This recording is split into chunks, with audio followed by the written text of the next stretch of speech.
And hey, bud, can you spare some change for a cup of coffee? Sure, just not at Starbucks, at least for the next 2.5 hours, because all the Starbucks are closed. It's nothing bad, and if Howard Schultz is playing his caffeinated cards right, it could be very good.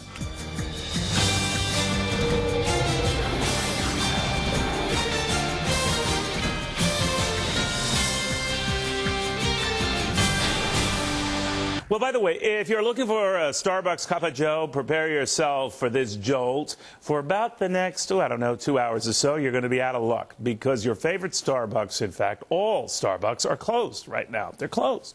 And will be for, like I say, another couple of hours. It is Starbucks' way of getting back to basics and reminding its so-called baristas about those basics. How to make the perfect latte, the ideal milk temperature for the perfect hot chocolate, the precise mix for the perfect cappuccino.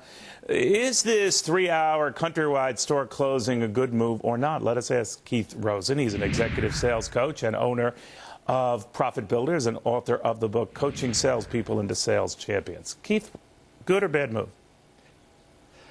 I think it's bad news. I think this is a highly reactionary move on Starbucks to deal with a problem that must be going on. I think the big challenge here is that they're talking about wanting to increase the perception and the experience that consumers are having, but what type of perception are they creating now, pulling out 135,000 of their employees to go through training again? Yeah, but you could flip it. I understand what you're saying, Keith, but you could flip it around and say, man, those people must be serious about customer service if they're shutting everything down to make sure all of their workers are on message.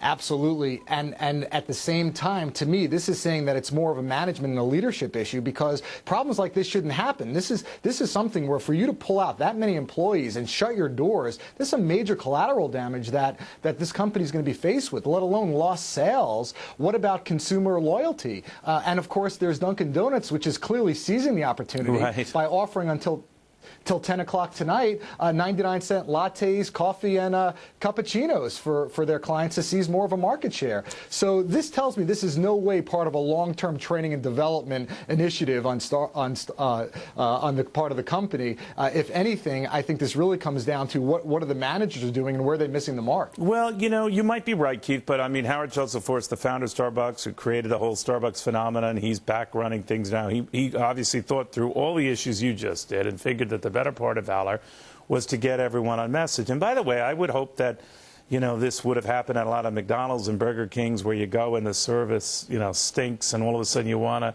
remind people, let's say the ones who work at the drive-through window, when someone orders a fish sandwich, for example, it's not a double quarter pounder. So maybe there's something to be said of pounding this into your people. This kind of stuff is important. I'm shutting down and letting the folks outside know that it's important to me. That could have some long-term value, right? There's no question. It's certainly sending a message that this is important. However, here's how I look at it. If you wanted to get all your people in your company in great shape, do you take them out for just one day for 3 hours, send them to the gym and say, okay, you're done, you're in great shape, you don't have to go anymore? So to me, it's the long-term initiative that I'm questioning rather than a short, quick fix of 3-hour training. I get them all drunk myself, Keith, but that's my strategy. But thank you very, very much. Good talking to you. You too as well.